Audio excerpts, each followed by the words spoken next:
दोस्तों, मेरे YouTube channel पर खुश आमदीद। उम्मीद है आप खैरियत से हैं। हम सब की ख्वाहिश होती है कि हम एक खुशहाल, सेहतमंद और लंबी ज़िंदगी गुजारें। आज की इस वीडियो में हम दुनिया के सबसे ज़्यादा लंबी उम्र पाने वाले लोगों का राज जानेंगे। हम एक ख़ास जजीरे की सैर करेंगे जहां लोग 100 साल से भी ज़्यादा जीते हैं, और हम जानेंगे कि उनकी ज़िंदगी के उसूल क्या हैं, वो कैसे खाते हैं, कैसे जीते हैं और किस तरह अपना दिन गुजारते हैं। तो वीडियो को आखिर तक लाजमी देखें, और अगर आपने अभी तक सब्सक्राइब नहीं किया तो जल्दी से सब्सक्राइब का बटन दबाएं ताकि ऐसी मज़ीद वीडियोज़ आप तक पहुंचती रहें। तो आइए दोस्तों, आज की ज़बरदस्त और मालूमाती वीडियो का आगाज़ करते हैं। Guinness book of world records के मुताबिक दुनिया में सबसे ज़्यादा उम्र पाने वाले लोगों में जापानी अफराद सरफ़हरस्त हैं। ख़ास तौर पर जापान के एक छोटे से जजीरे ओकिनावा के लोग अपनी लंबी और सेहतमंद ज़िंदगी के लिए मशहूर हैं। अब सवाल ये पैदा होता है, आखिर वो ऐसा क्या मुख्तलिफ करते हैं? दोस्तों, एक चीज़ जो उन्हें बाकी दुनिया से मुख्तलिफ करती है वो है एक लफ्ज़, और वो लफ्ज़ है एकिगाई। तो आइए दोस्तों, आज हम इस लफ्ज़ एकिगाई को अच्छी तरह से समझते हैं। उसका मतलब क्या है, ये ज़िंदगी में किस तरह काम आता है, और जापानी लोग उसको किस तरह अपनी रोज़मर्रा ज़िंदगी में लागू करते हैं। तैयार हो जाएं, क्योंकि ये सफ़र न सिर्फ दिलचस्प है बल्कि आपकी ज़िंदगी बदल सकता है। एकिगाई एक जापानी लफ्ज़ है जिसका मतलब होता है जीने की वजह या ज़िंदगी का मकसद। ये दो अल्फाज से मिलकर बना है। एकी यानी ज़िंदगी और गाई यानी कदर या कीमत। जापान में ये तसव्वुर सिर्फ बड़े बड़े ख्वाबों या मकासद तक महदूद नहीं होता, बल्कि रोज़मर्रा की छोटी छोटी खुशियों में भी एकिगाई को महसूस किया जाता है। जैसे किसी के लिए शाम को काम के बाद एक कप चाय या दोस्तों से गुपशप। अंग्रेज़ी में उसे यूँ समझा जाता है कि एकिगाई वो चीज़ है जो आपको हर सुबह बस्तर से उठने की तरगीब देती है, जो आपको जीने का जज्बा देती है। चाहे वो आपका शौक़ हो, आपका काम हो, ख़ानदान की खिदमत हो या कोई ख़ास मिशन, एकिगाई वो अंदरूनी ताकत है जो ज़िंदगी को बामकसद बनाती है। लिहाजा एकिगाई को पाना कोई फ़लसफ़ियाना तलाश नहीं, बल्कि अपनी रोज़मर्रा ज़िंदगी में वो छोटी छोटी चीज़ें तलाश करना है जो आपके दिल को खुशी दें और आपको जीने का हौसला दें। दोस्तों, आइए अब समझते हैं कि एकिगाई हमारी ज़िंदगी में क्यों इतनी अहमियत रखती है। जब इंसान को अपनी ज़िंदगी का मकसद या खुशी का ज़रिया मालूम होता है तो वो ज़हनी तौर पर मजबूत, खुशबाश और परामीद रहता है। मशहूर मुसन्नफ़ हेक्टर गार्सिया कहते हैं कि एकिगाई न सिर्फ दिल व दिमाग को सेहतमंद रखती है बल्कि ज़िंदगी को बामक़सद और खुशगवार बनाती है। तहक़ीक़ात से ये भी साबित हुआ है कि जिन लोगों की ज़िंदगी में कोई मकसद होता है वो जिस्मानी तौर पर भी ज़्यादा सेहतमंद रहते हैं, ख़ास तौर पर दिल की बीमारियों और ज़हनी दबाव से महफूज। जापान में हज़ारों लोगों पर की गई तहक़ीक़ से पता चला कि जिन्हें एकिगाई नहीं था वो बीमारियों और मौत का ज़्यादा शिकार हुए। एक मशहूर मिसाल है डॉक्टर हिनवारा की, जिन्होंने 105 साल की उम्र तक मरीज़ों का इलाज जारी रखा क्योंकि उनकी ज़िंदगी का एकिगाई दूसरों की खिदमत खुद था। एकिगाई न सिर्फ बीमारियों से बचाता है बल्कि बुढ़ापे में तन्हाई, बीमारी और जिस्मानी कमज़ोरी से भी हिफाजत करता है। जब इंसान को मकसद होता है तो वो मुतहर्रिक, समाजी और सीखने के अमल में मसरूफ़ रहता है।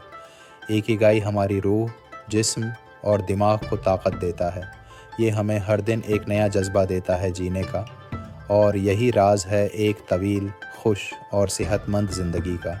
दोस्तों, आइए अब सीखते हैं कि जापान के जजीरे ओकिनावा में एकिगाई किस तरह लोगों को लंबी और सेहतमंद ज़िंदगी गुजारने में मदद देता है।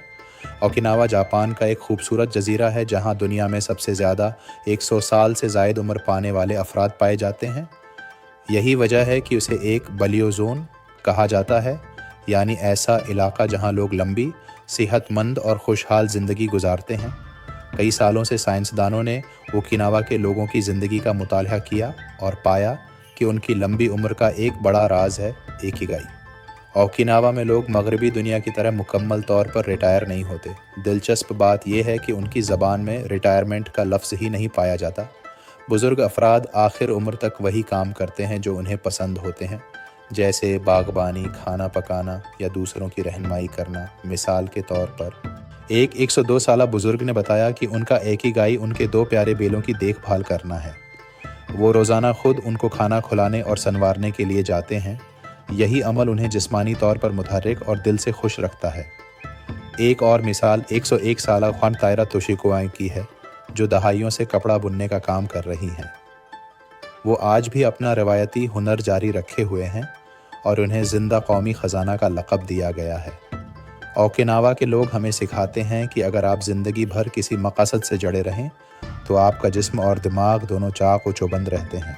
वो वाकई इस कौल पर अमल करते हैं, यूज़ इट और लूज़ इट, यानी अगर आप जिस्म या दिमाग को इस्तेमाल नहीं करते तो वो कमज़ोर हो जाता है। तो दोस्तों, हमें भी ओकिनावा के लोगों से ये सबक लेना चाहिए कि ज़िंदगी के किसी भी मरहले पर ख़ुद को बेकार ना समझें, बल्कि अपने शौक़, खदमत या किसी काम को अपनी ज़िंदगी का इकिगाई बनाएं, ताकि ज़िंदगी लंबी, सेहतमंद और बामक़सद हो। दोस्तों, आइए अब ये समझते हैं कि ओकिनावा के लोग सिर्फ़ ज़हनी तौर पर नहीं बल्कि जिस्मानी तौर पर भी किस तरह सेहतमंद रहते हैं, और ये सब उनके खुराक और तर्ज़ ज़िंदगी का नतीजा है। ओकिनावा के बुज़ुर्ग सिर्फ़ इकिगाई पर इन्हिसार नहीं करते, बल्कि अपनी खुराक और रोज़मर्रा ज़िंदगी में सादगी, फितरत और तवाज़ुन को भी अपनाते हैं। उनकी खुराक ज़्यादातर पौधों पर मबनी होती है, जैसे कि सब्ज़ और पीले रंग की सब्ज़ियाँ, शकरकंदी, टोफो और देगर सोया से बनी अशिया। वो गोश्त और मछली बहुत कम मिक़दार में खाते हैं और बाज़ारी खाने से मुकम्मल परहेज़ करते हैं। एक और दिलचस्प बात यह है कि ओकिनावा के लोग एक उसूल पर अमल करते हैं जिसे कहते हैं हारा हाचीबो, यानी सिर्फ 80% पेट भरने तक खाना।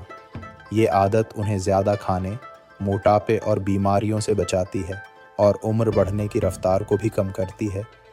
ओकिनावा के लोग समझदारी से खाते हैं और कुदरती तौर पर मुतहर्रिक रहते हैं। यही वजह है कि वो अपनी सेहत बरकरार रखते हैं और बग़ैर किसी बड़ी बीमारी के रोज़ाना अपने इकिगाई को खुशी से जीते हैं। दोस्तों, अगरच्चा इकिगाई का तसव्वुर जापान की एक मखसूस सकाफ़त से उभरा है, मगर उसका बुनियादी पैगाम पूरी दुनिया के लिए है और ये हर ज़माने में काबिल अमल है। ये सिर्फ़ जापानियों के लिए नहीं बल्कि हम सब के लिए एक कीमती सबक है। हम सब अपनी ज़िंदगी में ज़ाती इकिगाई तलाश करके फ़ायदा उठा सकते हैं और उसे अपनी रोज़मर्रा ज़िंदगी का हिस्सा बनाकर ज़्यादा सेहतमंद, लंबी और बामक़सद ज़िंदगी गुजार सकते हैं। तो आइए सीखते हैं कि हम इकिगाई को कैसे अपनी ज़िंदगी में शामिल कर सकते हैं। अपने दिल की आवाज़ सुनें। आपको क्या करने में खुशी और इत्मीनान मिलता है, वही आपका इकिगाई हो सकता है। ओकिनावा के लोगों की तरह सादा, सब्जियों से भरपूर ग़ज़ा को अपनाइए। कुदरती अंदाज में मुतहर्रिक रहिए। रोज़ाना थोड़ा चलना, काम करना या कोई हुनर सीखना जिस्म व दिल के लिए फ़ायदा मंद है। दूसरों से जुड़े रहिए। दोस्तों और कम्युनिटी के साथ वक्त गुजारिए, क्योंकि इंसान तन्हाई में नहीं, ताल्लुकात में खिलता है। छोटी छोटी खुशियों को पहचानिए और इनमें शुक्रगुज़ारी कीजिए। यही हकीकी खुशी का रास्ता है। तो दोस्तों, आज से अपनी ज़िंदगी में इकिगाई को तलाश करने का आगाज़ करें, क्योंकि ज़िंदगी जीने के लिए सिर्फ सांस लेना काफ़ी नहीं, मकसद भी ज़रूरी है। दोस्तों, उम्मीद है कि आपको ये वीडियो पसंद आई होगी और ये आपकी रोज़मर्रा ज़िंदगी में ज़रूर फ़ायदेमंद साबित होगी।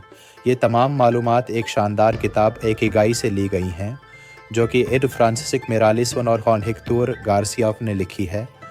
मैंने खुद ये किताब पढ़ी है और यकीन माने उसने मेरे दिल दिमाग को रोशन कर दिया है। इसीलिए मैं आप सबको भी दिल से मशवरा दूंगा कि आप ज़रूर ये किताब पढ़ें, ताकि आपको इकिगाई को गहराई से समझने का मौका मिले। अगर आपने अभी तक हमारा यूट्यूब चैनल सब्सक्राइब नहीं किया तो अभी सब्सक्राइब का बटन दबाएं, ताकि ऐसी मज़ीद वीडियोज़ आप तक पहुंचती रहें जो आपकी ज़िंदगी को बेहतर, कामयाब और खुशहाल बनाने में मदद करेंगी। बस दोस्तों, आज के लिए इतना ही। अगली वीडियो में एक नए पैगाम और नए सबक के साथ मुलाकात होगी। तब तक अपना ख्याल रखें। खुदा हाफिज़।